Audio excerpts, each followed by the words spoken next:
Halo YouTube, selamat datang di video kapal uap sederhana. Sebelum mulai percobaan ini, mohon jaga keselamatan Anda karena percobaan ini menggunakan api sehingga jauhkanlah dari bahan-bahan yang mudah terbakar. Pertama-tama, kami akan menjelaskan bahan yang kami gunakan. Dan bahan yang kita pakai adalah pertama-tama gabus, lilin, kawat,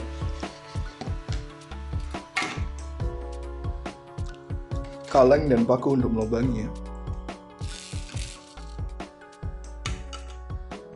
koin, selotip, gunting dan tang,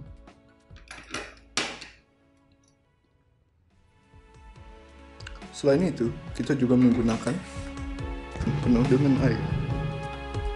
Pertama-tama, potonglah gabus tersebut seperti yang kami tunjukkan, yaitu menyerupai rumah. Lalu, lapisilah gabus tersebut dengan selotip. Ini dikarenakan beberapa gabus dapat menyerap air dan ini dapat menenggelamkan kapal tersebut. Lubangilah kaleng Anda dengan paku dan kosongkanlah segala isi yang terdapat di dalam kaleng tersebut.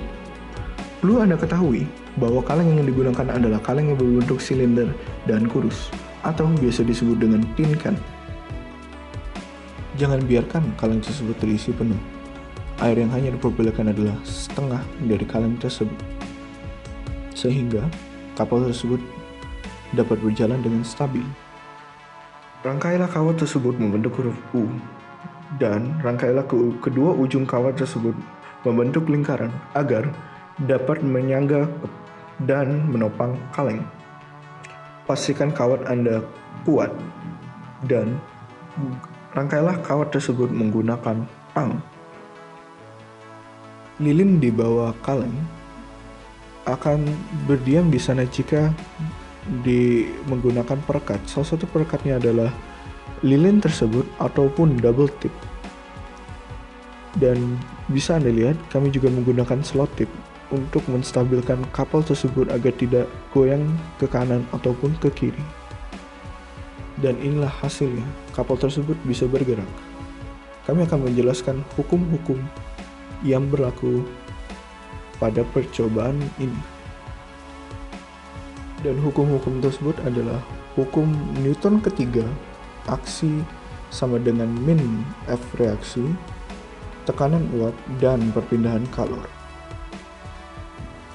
Hukum yang dipakai dalam pembuatan kapal uap adalah hukum Newton 3.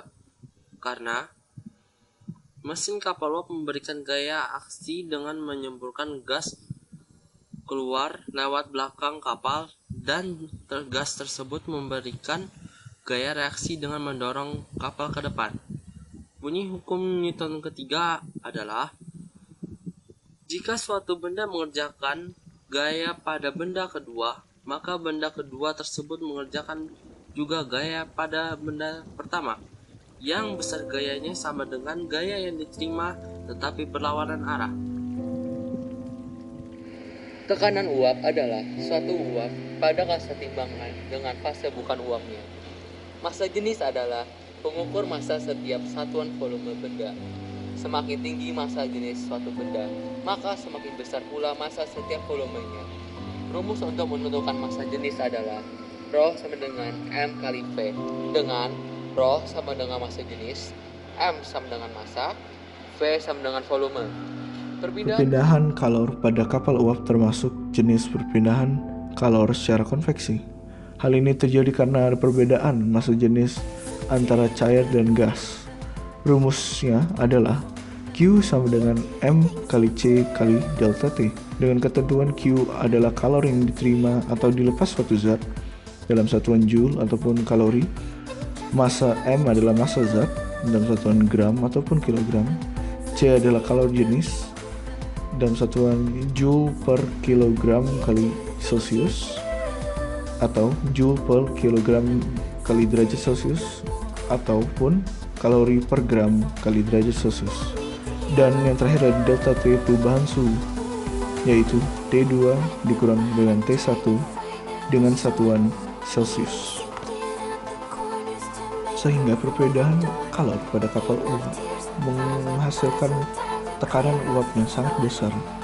Sehingga hukum Newton 3 berlaku, di mana tekanan uap tersebut mengeluarkan gaya yang juga mendorong kapal tersebut. Terima kasih telah menonton video kami. Sampai jumpa nanti.